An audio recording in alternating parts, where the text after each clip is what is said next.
when we open our Bibles and we look to Genesis and we see that God granted us dominion over the land, the air, and the water, and we look at the first letter of each of those words, we realize that that spells law. The land, the air, and the water. Those are jurisdictions. And because we have dominion over the land, the air, and the water, that's a huge responsibility God entrusted us with dominion over. Well, I'm going to start out a little bit differently than I usually do, just going with a feeling and instinct here. What color ink to use and why? Well, this goes down to jurisdictions again. When you think of man on the land, we're blood-born Americans. You think of red, it's red ink equals man on the land, equals common law, equals land jurisdiction. The land, the air, and the water, the law. The water jurisdiction is blue ink, usually synonymous with admiralty law, commercial law, water jurisdiction, also sometimes known as civil law or commercial law. Okay? And that's all, everything to do with commerce, everything to do with Babylon. That's blue. And oftentimes when you go into the court, they basically command or demand you to use either a black or a blue pen. We know that black ink signifies the sea of the dead because in corporations, it's a corpse oration, so a dead entity. The only way anything, any activity can happen within the corporation is through the living. So you heard Michelle mention to file a motion. You have to file a motion as the living to even get your game piece to move across the playing board. So they can't do anything without the living, and yet they want us to participate in the sea of the dead. But blue ink is usually where you're dealing with commercial law.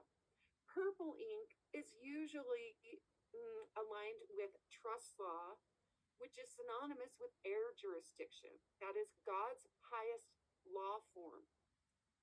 Air jurisdiction, which is trust, everything to do with trust, which is fairness, equity, right? That's air jurisdiction. Air being above the land, land being above the water.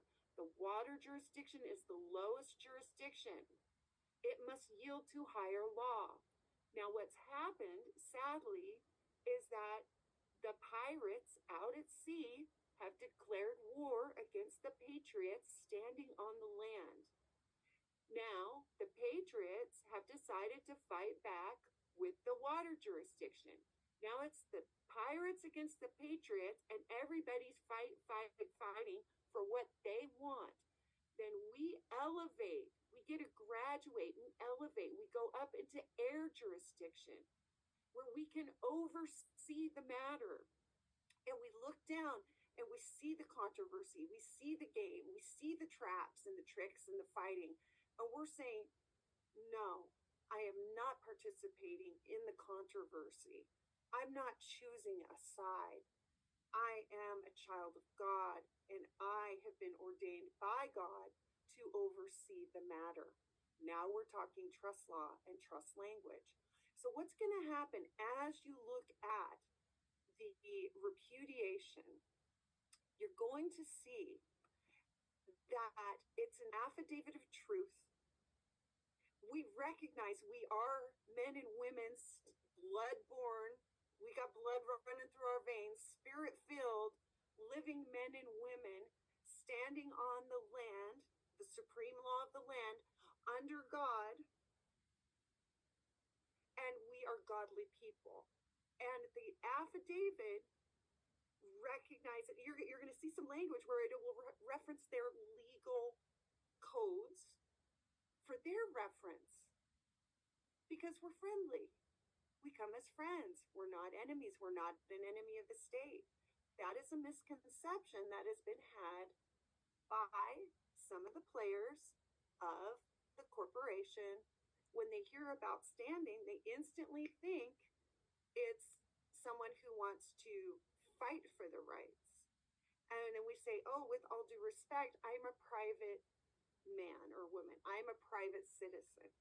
And citizen can be used in different contexts.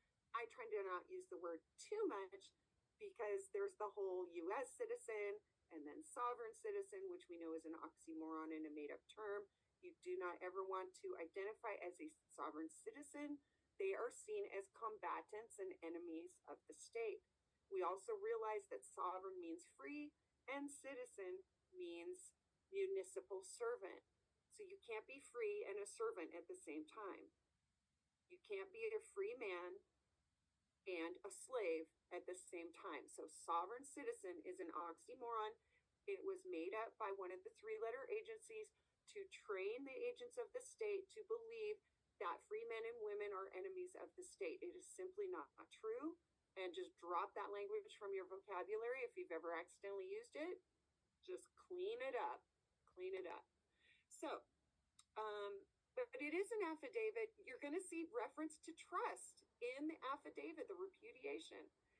And, you know, if you just first dive into the repudiation, you're going to be like, what are they talking about? But now you're going to see that all these jurisdictions are going to come into play in this repudiation, and you're going to give reference. But the key to all of it is to know where you're at on the playing board at all times.